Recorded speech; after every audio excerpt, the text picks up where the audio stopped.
Seguimos en la mesa de análisis político en esta edición especial, el lunes 28 de septiembre del año 2020.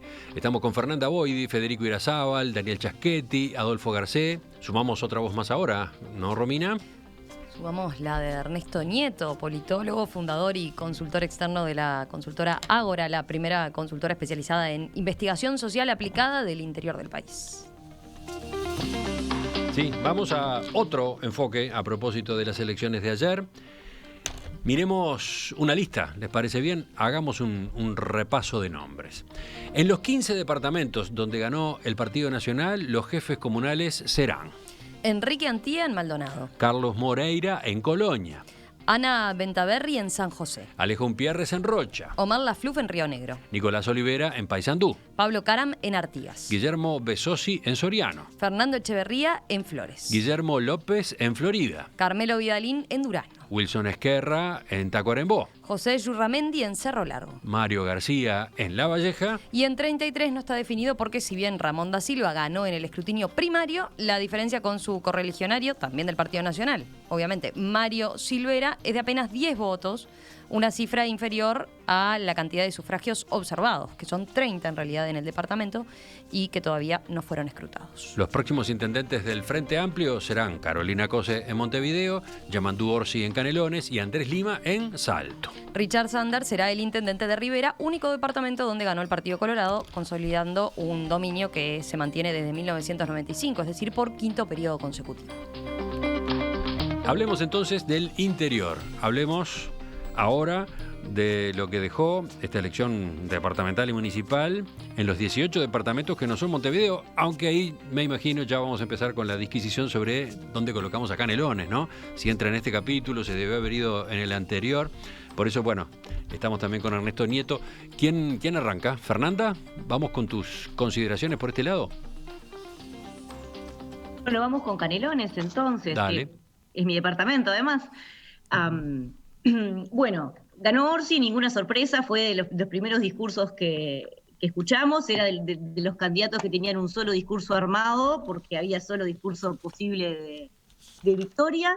Me sorprendió que a pesar de eso el discurso lo noté un poco como poco potente, un poco errático en algún sentido, un discurso que hizo además con el fondo en la ciudad de Canelones, con el fondo de la intendencia municipal atrás, o sea, el intendente electo desde el incumben desde su lugar en el que va a continuar los próximos años. Una relativamente buena votación de... Sí, agregaría un detalle sí, más, ¿no? El escenario estaba delante de la fachada de la Intendencia y sobre ella, sobre las paredes, se proyectaba una gigantesca bandera nacional, ¿no?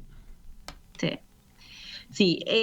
A Orsi lo hemos oído en el último tiempo en una postura muy conciliadora, muy de pasar por encima de las diferencias y trabajar para la gente, y ese trabajar para la gente fue lo que repitió insistentemente a lo largo de ese discurso, en una intervención que además contó con la bendición de Mujica y Lucía Topolanqui, que se aparecieron a saludar. Y ahí, claro, contraste con lo que pasó con Cose, ¿no? Orsi solo en un momento se hablaba de que iba a ir a la huella a estar con el resto de los candidatos, eso finalmente no sucedió o no se vio a través de los medios. Es uno de los candidatos, es uno de los intendentes en los que estaba puesto el ojo por su potencial proyección nacional. Habrá que ver qué pasa. El discurso anoche me dejó gusto a poco, fue mucho más claro y mucho más contundente el de Carolina Cose, tal vez por oposición entre los dos discursos de los grandes triunfadores frente amplistas, me queda esa sensación, pero lo cierto es que trabajará, supongo, en coordinación, como ya se ha venido haciendo con la Intendencia de Montevideo para desarrollo del área metropolitana y con el gobierno nacional. Se necesita mucha coordinación, sobre todo en estos departamentos tan grandes, y se entiende que el diálogo entre Orsi, el presidente Lacalle y el gobierno nacional en general es bueno. Vamos a ver qué pasa. Sí. Esas son mis primeras impresiones de lo sucedido anoche. En su alocución, Orsi sostuvo que es un canario del interior que vino a levantar puentes con las otras intendencias, sea cual sea el pelo, sean limítrofes o no, y también añadió con el gobierno. El clima de campaña electoral nunca terminó. Es momento que cambiemos de frecuencia y abandonemos la lógica de la campaña perpetua y nos pongamos a articular Unos gobernando, otros haciendo oposición. Y salgamos de esa lógica perversa de permanentemente estar comparando cuántas cosas feas tiene el otro o cuántas cosas nos separan. Sí, ahí tiene un brete Orsi, ¿no? Con el discurso, que es perfectamente comprensible, eso que señala, y la especulación permanente que va a rodear su gestión a propósito de si se está preparando para ser candidato a la presidencia, ¿no? Daniel, no, Fito quería referirse especialmente a la figura de Orsi.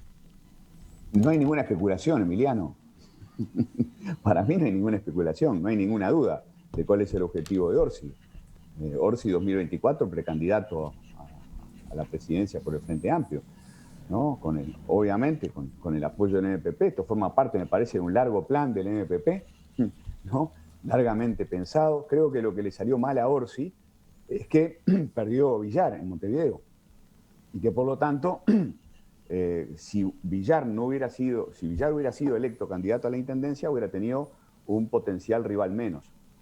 Digamos, no solo Orsi, también Vergara hubieran tenido un potencial rival menos. No estoy diciendo que Cose va a ser seguramente precandidata, pero no me atrevo a descartar que Carolina Cose, si hace una buena gestión en la Intendencia de Montevideo, quiera ser precandidata también.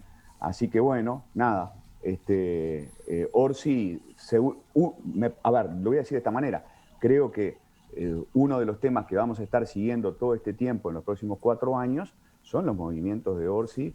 Y creo que todo este discurso de tender puentes, de dialogar, de vincular la intendencia de Canelones con otras intendencias del interior y con gente de otros partidos. El video que circuló hace 4 o 5 meses, ¿no? Con Marno Osorio y con Botana, hablando de tirar puentes, ¿no? Y de unir al Uruguay en lo que importa. Todo eso forma parte, me parece, de una estrategia electoral pensando en el 2024.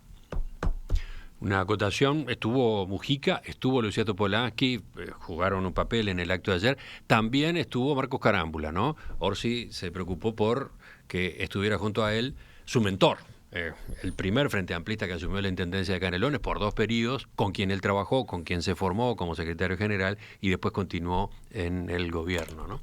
¿Quién sigue? Daniel.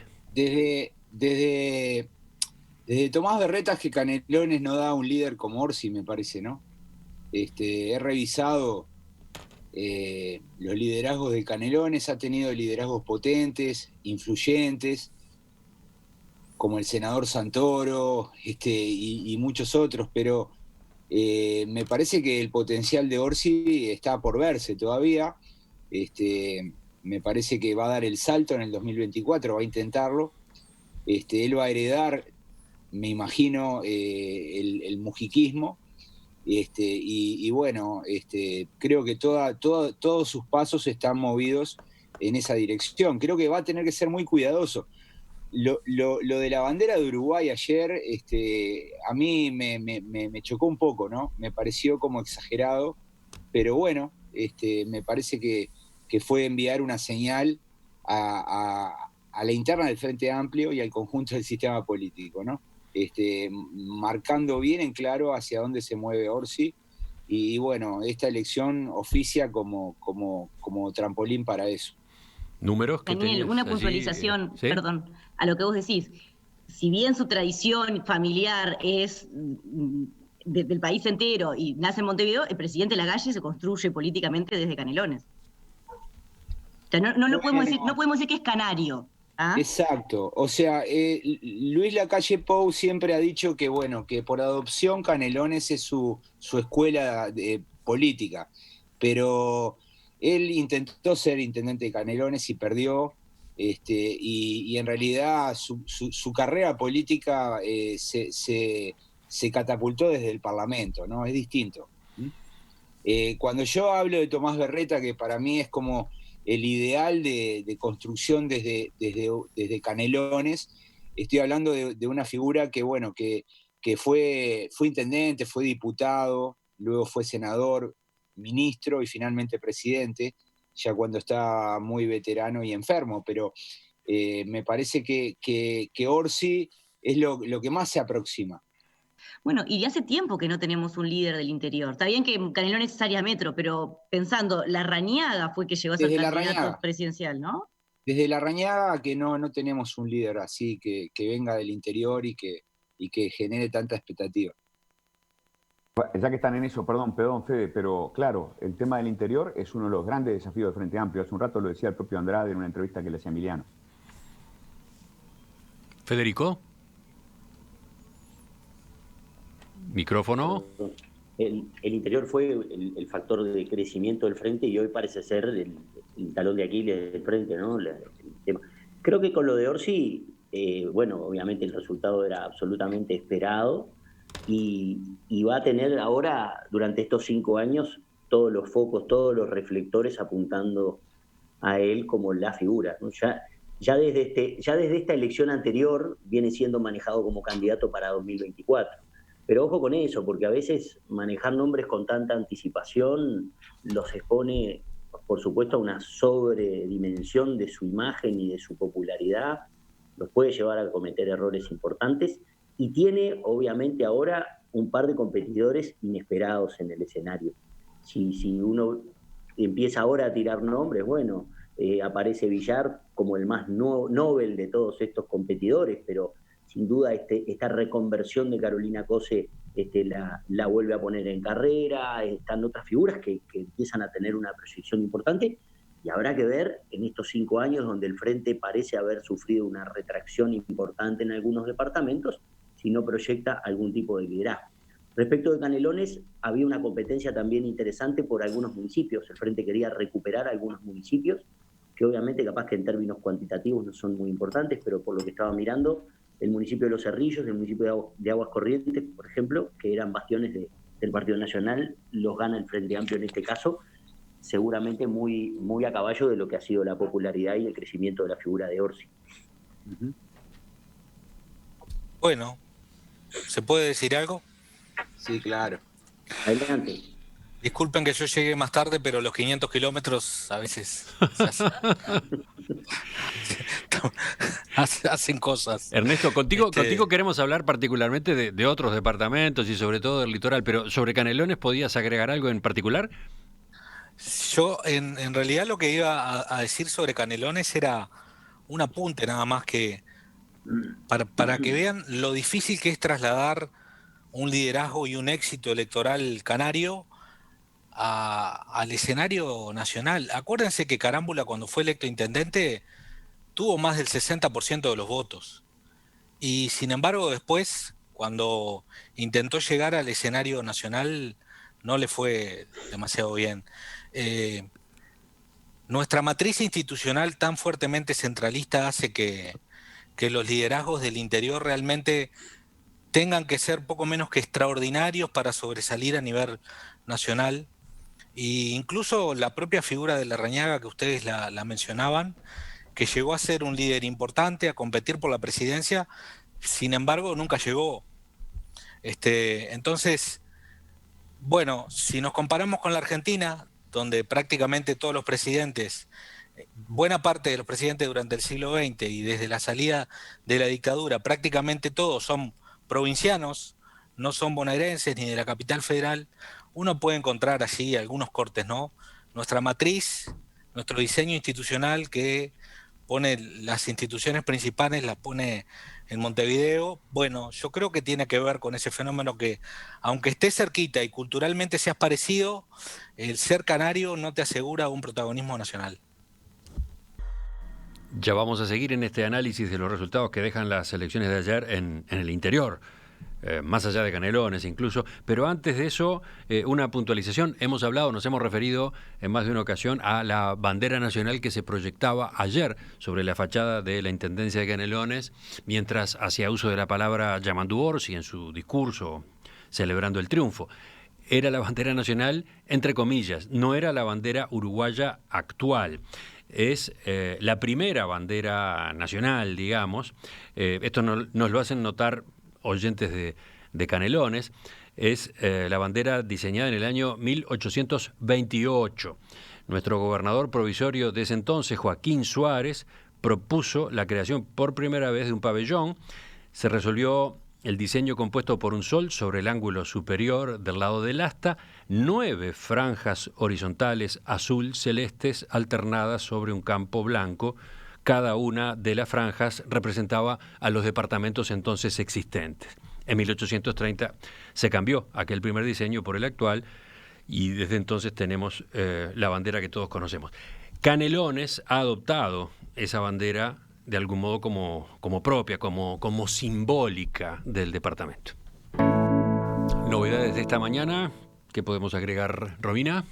Bueno, tal como estaba previsto y había anunciado ayer, Carolina Cose se trasladó hasta la casa de Tabaré Vázquez, del expresidente Tabaré Vázquez, ahí en la calle Bullenthal. Fue recibida incluso minutos antes de las 10 de la mañana y ahora está reunida con el exmandatario y primer intendente del Frente Amplio por Montevideo, ¿no? Ella lo recordó ayer así, dijo que le iba a pedir consejos a Vázquez y destacó su figura dentro del Frente Amplio, ¿no? E incluso eso por haber sido el primer intendente de esa fuerza política. Bueno, después tengo más mensajes que llegan de oyentes canarios orgullosos de la bandera, de esa bandera que ayer se proyectaba en la fachada de la Intendencia mientras hablaba Yamandu Orsi. Dijimos que es la primera bandera nacional, el primer pabellón patrio, el que tenía 9 franjas azules sobre un fondo blanco, 9 franjas por los 9 departamentos que había en aquel momento, 1828. Una iniciativa del gobernador provisorio de entonces, Joaquín Suárez. La bandera nació en Canelones. Por ejemplo, ahora cuenta otro oyente, fue bordada por María Álamo de Suárez, esposa de Joaquín Suárez, hoy inmortalizada en el monumento en la plaza principal de la ciudad de Canelones, popularmente llamado La Joaquina.